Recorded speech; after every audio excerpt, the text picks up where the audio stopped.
Welcome to Emran's podcast, episode number 40. This is your host, Suman Silwal. What we do is educate the youth sports community through sports safety and injury prevention programs. Visit emrans.com to get 10% discount for Birmingham Wine 10K. I'd like to welcome Joey Longoria to Emran's podcast. Joey is a longtime friend and mind behind Birmingham Wine 10K. Joey, how you doing today? I'm doing great, Suman. How are you? Doing good. Thanks for having me on. You're more than welcome. I'm looking forward to talk a little bit more about Wine 10K. Before we dive in that, can you tell us about the National Center for Sports Safety, what role you play, and what is the National Center for Sports Safety is all about? Yeah, sure. So my role is I'm the executive director for the National Center for Sports Safety. And what we do is educate the youth sports community through sports safety and injury prevention programs. That's kind of the premise of everything that we do. And it was started 15 years ago, actually, by Dr. Larry Lemack here in town, world-renowned orthopedic surgeon. He is, I don't know if you know him, but just an incredibly dynamic person, probably one of the kindest people you'll ever meet. But he started this 15 years ago. He was working on it and I guess getting a lot of youth sports injuries into his practice and decided he wanted to try to do something about it. And instead of, having to treat all of these youth athletes to try to do something that helped them prevent all of these injuries. And what he did was develop a program called the National Center for Sports Safety. That was in 2001 when he started it. And pretty quickly assembled a delegation of surgeons, physical trainers, athletic trainers around the country. And in 2002, hosted a summit here in Birmingham called Setting the Standard. And what came out of that was a program that we still teach today called the Prepare program, which educates, it's an educational tool for coaches, volunteers, parents, really anybody that is responsible for coaching or teaching youth athletics from, little 4-year-olds playing Little League soccer on up through the high school level. And that Prepare course that was started, it was first launched actually in 2003. It gets retooled every 2 years by Dr. Lemack and a group of delegates that he assembles. So every 2 years it gets updated, which is really key because, as you probably know, with, just concussion protocol and what we do with hydration and how you treat certain even minor, but, certainly severe injuries that may occur. All that protocol is always developing and changing with new research and new things that we find out from a medical side. So, it's great that gets updated and every 2 years. So we say, as much on the kind of cutting edge of how to treat our youth athletes. But that's, essentially what National Center for Sports Safety does. We're based here in Birmingham, but we are nationwide. We, actually just this week, we signed up a Little League team out of Spokane, Washington. And we, have taught classes in the last couple months in South Carolina and in Maryland and in Pennsylvania. So while we do a lot of our work kind of in and around this region in our state and in Birmingham, we have a very big presence here locally. But, we are a national organization, have a pretty big reach. And, some of that is through our founder, Dr. Lemack, who probably has served on every significant medical board there is to serve on when it comes to orthopedics and safety and helping children. But so that's what we do. Talking about sports safety, especially youth, what type of sports problem do they usually have for the youth, and what kind of safety do you teach them? Yeah, that's a great question. I would say that probably the biggest thing that we see that leads to injuries in youth sports safety is overuse injury, and a lot of that comes from kids, whether it's parents or coaches, having kids do one single sport year round and playing year round.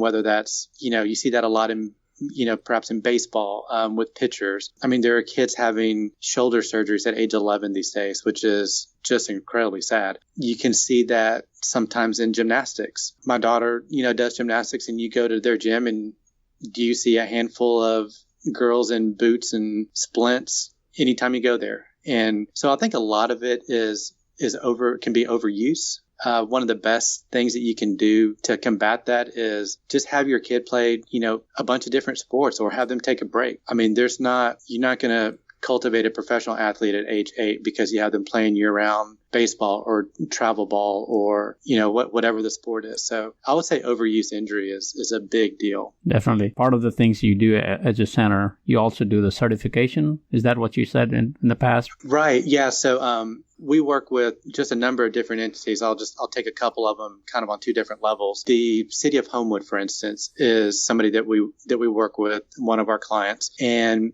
what they have done with us is they have asked us to teach all of their Little League coaches. So if you can imagine, everybody within the park and rec system in the city of Homewood that coaches everything from soccer to baseball, softball, volleyball, all those sports, have the access to take our what is called the Level 1 Prepare course. And it's, a general overview of what you do for hydration in the summer months, what you do if there's a significant injury on the field, whether that's a broken leg or a broken arm, what you do with concussions. We even get into how to handle practice or games with inclement weather coming, just kind of all those. It's a really good general sports education certificate that you get. And so the city of Homewood, has us, funds their city for all their coaches to be able to do that with us, and all their coaches are able to do it for free. And at the end of their certification, it's an online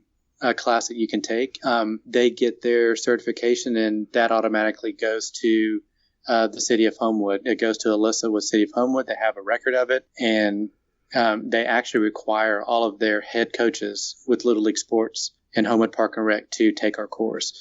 So, it's kind of equivalent to going to a public swimming pool and having a lifeguard there. You'd want somebody who is in charge of your child, who is in charge of your kid's safety, to be certified in, what to do in case of an emergency. So on kind of another level, that certification, we have what is called the Level 2, and that's for our high school coaches. And in the state of, our state, Alabama, states of Georgia and Mississippi, and working on a few others, but those 3 all require head coaches of any sport to have our Level 2 certification. And it goes a little bit more in depth into, frequency of practices, concussion protocols, things like a little bit more in depth than, say, the youth coaching certification. But so all those coaches, require that certification class as well. As a runner, I would like to know if you have anything sports safety for runners as well. I mean, I know that there are a lot of young kids are now running. Is there anything like that, or that's not part of the things you do? No, I mean, we definitely cover that.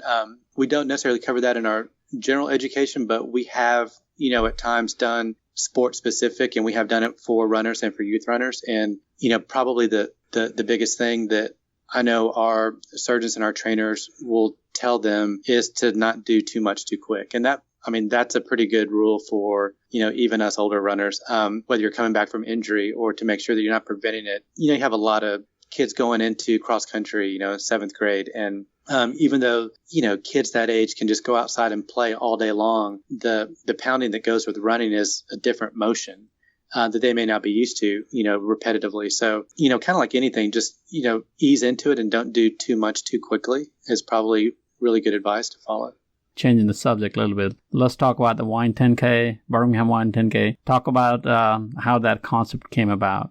Well, we have a couple of events that we do at NCSS each year, and a couple of pretty big fundraisers. We do a golf tournament. We do a big wine dinner that is our biggest fundraiser that we do. But we weren't doing an event that necessarily fit into what our mission is and what our kind of company philosophy is, and so we wanted to do something that that related to to the community and being active. And the natural fit, I was probably the biggest maybe influence just because of my love for running, but it seemed the natural fit seemed to be doing a race. And then it was, well, how far do we do? What type of race do we do? And really just because we felt that there were, and they're all, we all do a lot of 5Ks throughout the year, just randomly. I just felt like there's already an abundance of those. And doing a 10K is a little bit different than, maybe all the other, charity 5Ks that you might see. And they're all great, but we just wanted something that would stand out, something that was a little bit different. So that's how that came about. And then, it was more of, how do we go about beginning to execute this? So yeah, it was really just, us wanting to have something that we could do with the community with our mission in mind is how that came about. I remember being at last year, that's Inaugural 10K, and it was kind of odd location that most of us have never run that area. I felt like it was especially the starting area, and the finishing also a little different than usually we're used to. Can you talk about the course layout for the Wine 10K a little bit? Yeah. So one of the other things, kind of that next move is, well, where's our course going to be and what do we want to do with our course? And I really wanted us to have something that was a pretty fast course. There are a lot of races here in town, and it seems like you can't run 2 miles in Birmingham without finding a big hill to run up. So it's tough to find a really fast 10K. It's tough to find a really fast 5K, but it's tough to find a fast 10K around here. Tend to be really challenging. So, but we wanted to do something that was, at least relatively flat or downhill. And because of our relationship with the city of Homewood, we also decided we wanted Homewood to pretty much be our home base with what we were doing with this race. And we had just, the Lakeshore Trail was, kind of a natural fit. A lot of people run that. People are pretty familiar with it. It is flat. It's also closed off, which was a big deal for us. While we wanted a fast course for our faster kind of local elite runners, we also wanted something that would be safe. And the last 3.5, 4 miles of our course is completely closed off to traffic, even without police protection. So it affords, those people that might not be as fast, an opportunity. If they wanted to walk the whole thing, they actually could, because it's completely protected for the last 4 miles. But we sort of backed into the Lakeshore Trail, and there's Patriot Park, which had just gone under a great redevelopment with the neighborhood of West Homewood, and I had actually been to one of the big events that they had there, kind of their grand opening, and it just dawned on me, Lakeshore Trail's just kind of right down the hill. So we could start here, kind of highlight West Homewood, and my daughter goes to school at Hall Kent, which is right there as well. So it all just kind of fell into place, made sense, and the 6.2 miles, ended up being pretty easy to lay out, and we ended up with a course that's flat for the first third, downhill for about the middle 1.5 miles, and very flat for the last 3.5 miles or so. One of the things I enjoyed being part of the last year, was the finishing line area, having a wine at the finishing line for all the runners. And, it was a very festive environment for just being for first year of the running of the race. How did you get all the vendors to come out and support the race? A lot of begging that first year, mostly. But, with the finish line, we approached Lakeshore Plaza. They were actually great to work with, because they don't work on Saturdays, so they have this huge parking lot, which gave us a ton of parking for all the people that were coming to race. And we had a really big area that we knew, even if obviously the hope was that we were going to continue growing after the first year, but we knew we had a lot of room to grow, around where that finish line area was and where our post race party was. So we knew that long term, it was going to be a pretty good fit for the finish and for the post race party. As far as vendors, I guess we're pretty fortunate with NCSS that we have several really good donors that support, pretty much everything that we do. So we had a pretty good base donor and base sponsorship already. And, the hard thing then just becomes selling something to somebody when it's your first year and you don't really have all the kind of the background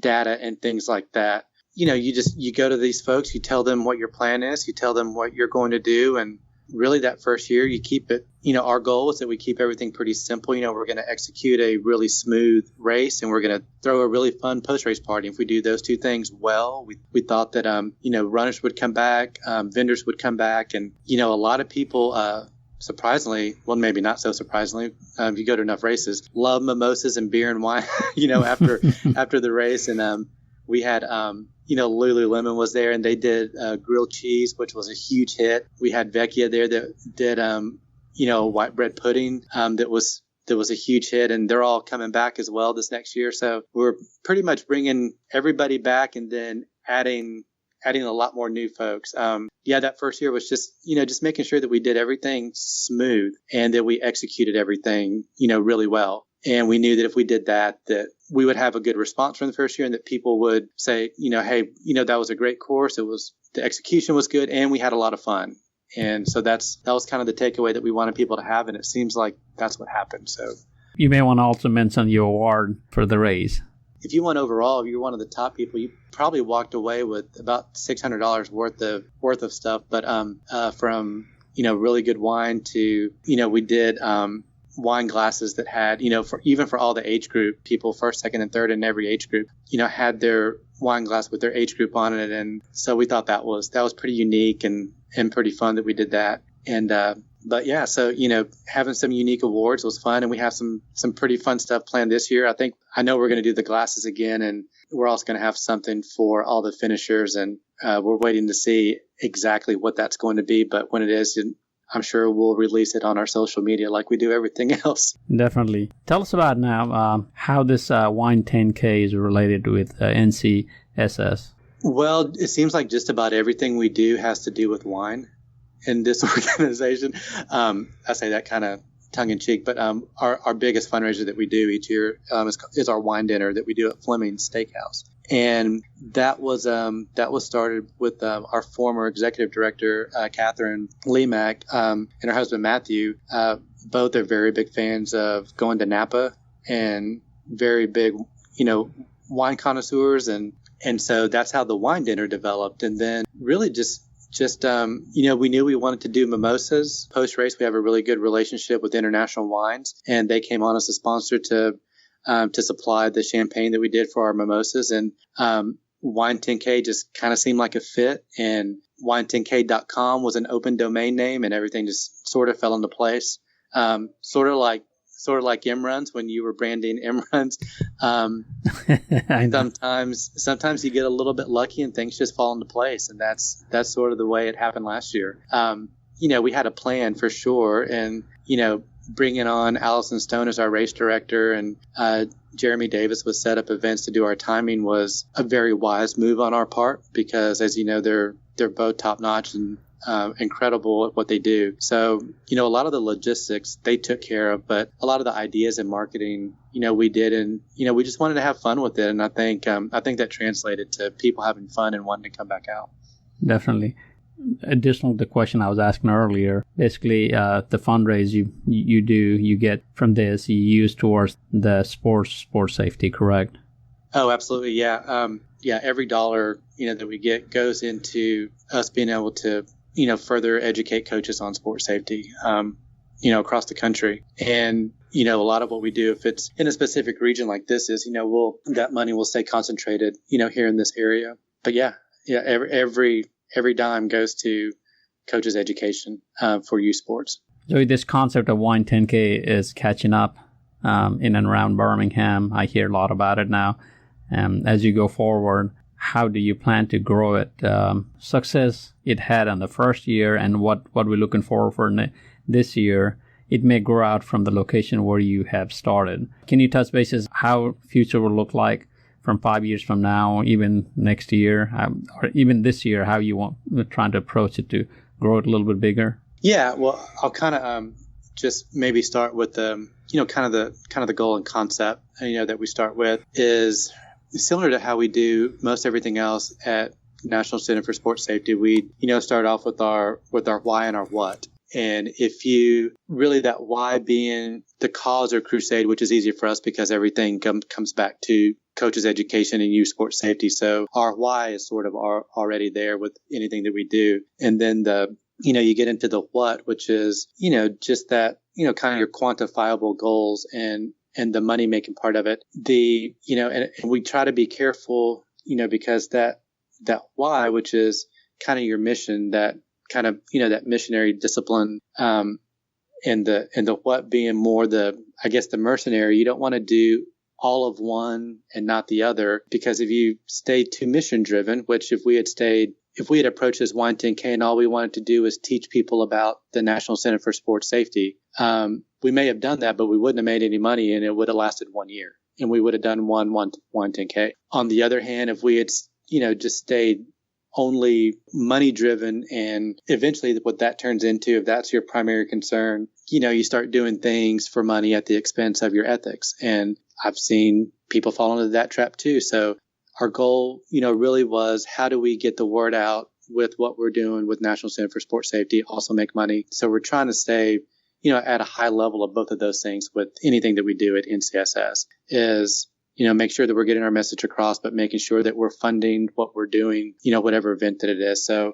I guess kind of big picture, if you're doing like a 50,000 foot flyover, I mean, those are our key goals. We didn't go into it with, we want to have 300 people or we want to have 1,000 people the second year. It's more, I guess, procedural than that. I mean, we know that if we execute the things that we need to execute properly, all that other stuff is going to fall into place. The registrations are going to come. The sponsorship dollars are going to come if we, do our job and put everything in place and deliver on what we say we're going to do for our sponsors and for our runners, then all that's going to continue to grow. And yeah, assuming 5 years from now, if we grow the way we think we can and the way it's, it's sort of headed from year 1 to year 2, if we continue that growth, yeah, there's going to be potentially a time when we're not able to start at Patriot Park and what we thought was a huge area to do our post race may not be big enough. And when we get to that point, we'll make some provisions. There are, places that we can do this in Birmingham and even in Homewood that I think would allow us to grow even further. But I think we're still a couple of years away from that. But we've definitely thought about it because, if you're not preparing for all that stuff when it comes, you're not ready to execute it. So I hope that answered your question.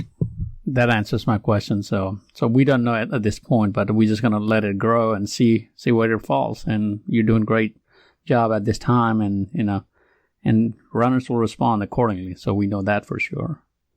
Right. And if you put a great event, they'll be out there. So and conversely, when you don't, they don't come back. Yeah, I've seen that too. I've seen the both ends of it. Before I forget to ask this question, I would like to ask, how did you get Emma Coburn to come to Birmingham? She is the first woman to win the steeplechase medal at Olympic, I guess. So a lot of people are asking, so let's just get that out. So she was, she was the first female from the U.S. to win an Olympic medal in the steeplechase. Yeah, that's a great question. I guess she's never been to Birmingham and just really wanted to come. So I wish it was, and honestly, it was almost that easy. I'd like to say I had, just some golden method that I used that nobody else possesses but me. But truth is, we were, my wife and I had been following her, kind of pre-Olympics and through the trials. And Emma is kind of notorious for her non-track workouts, her, weight workouts and her TRX. And so my wife is just fascinated with everything that she can do on that apparatus. And so she tries to emulate, on our home gym and everything. It's kind of funny. She can actually do a lot of it. But so we've been following Emma for a long time, follow her through the trials, and knew she had a really good shot to medal in the Olympics. And we're watching her, and she does great, wins a bronze medal. And it's kind of the few weeks. This is kind of a time we're starting to ramp up what we're wanting to do with Wine 10K. And I was on her Facebook page actually, and she was at a track meet post Olympics in Zurich, Switzerland.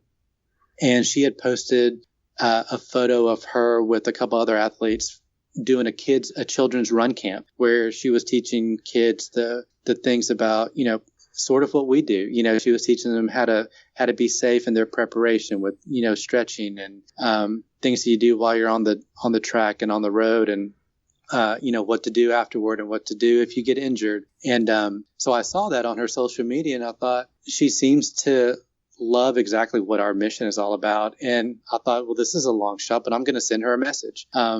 Literally sent it straight to her Facebook fan page, thinking there's no one in the world anybody's going to respond. It's probably run by somebody that's not even her, but I'm going to give it a shot. So I sent this pretty long message about who I was, what I did for National Center for Sports Safety, about our race, and hit send. And I'm not kidding, within 15 minutes, I had an email, not a response on Facebook, but I'd given all my contact info. I had an email from her saying, I want to know more about the National Center for Sports Safety. And after I kind of gathered myself a little bit, responded to her, and I'm thinking, wow, this is my one shot to respond. And so I responded, and she and I went back a half dozen times via email just about what we did and what the Wine 10K was all about, what the proceeds, who they benefited. And she said her last email was, well, I'm about to go to bed. I'll get my agent in touch with you.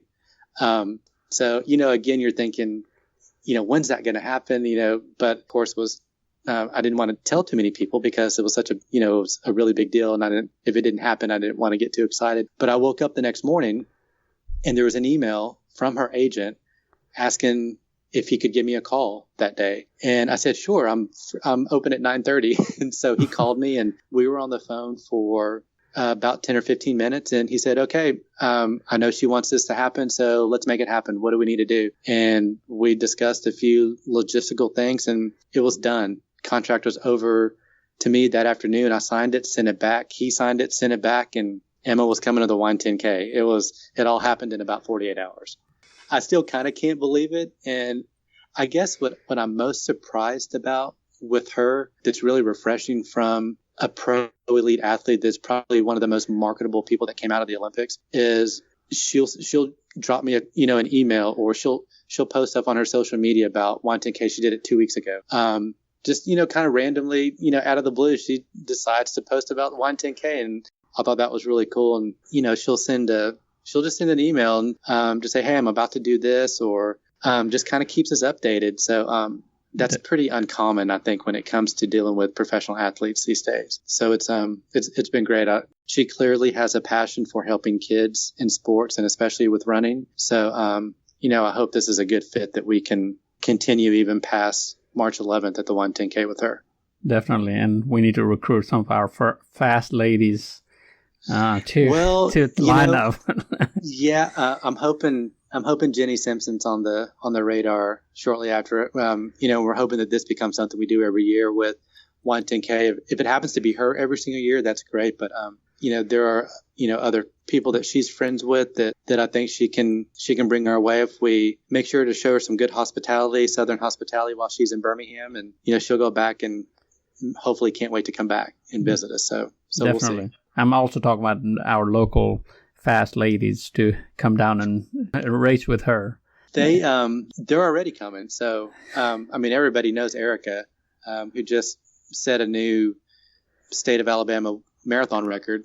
She's already coming. I know Justina Mader from Huntsville. I know she's coming. So, the local elite field, there are, there are already a couple dozen, regional elite people that are coming to race. And of those 24, only one is from Birmingham, and that's Erica. So that tells you how the word has gotten out with that group of folks, which is a whole different category than what we're used to. Those some fast folks, and so I'm excited that I know that they're coming as well. So that was kind of another thing that we wanted to do with our race too. Is like I said at the very beginning, we wanted it to be fast and attract some fast people. And also wanted it to be really fun because, at the end of the day, while we want those local and regional elite athletes to come and race, 90% of your field, probably 95% of your field are not those folks. So you want to make it enjoyable for them as well. And it can be tough to cater to both of those groups, but I think we've, found a common mesh point that we can do that. Definitely. Before we conclude our interview, can you tell us how to register for the race and where can we find the information on the social media as well as websites? Yeah, super easy. So wine10k.com. If you go there, you will find all the information that you need about the race. There's information about Emma on there. There's, information, we have our course posted on there. Obviously you can register there. It talks about the team championship component that we have. Just all the details, everything about the race are at wine10k.com. And social media, you can go to Wine10K on Instagram. You can go to Birmingham Wine 10K on Facebook.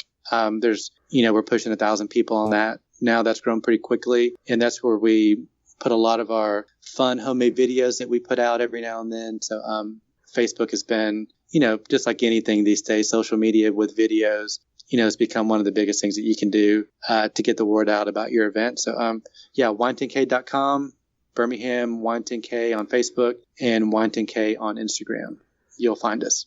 Definitely. Before we conclude this interview, just want you to talk to the people who are thinking about coming to the race. What would you like to say, and any last word from you? Yeah, I just say if you're even thinking about doing a 10K, even if you're not somebody that runs regularly right now, we have New Year's coming up, and it's a great time to make, the New Year's resolution. And where our event falls gives you enough time to start, a run walk program, and then a running program. We have cadenceruncoaching.com.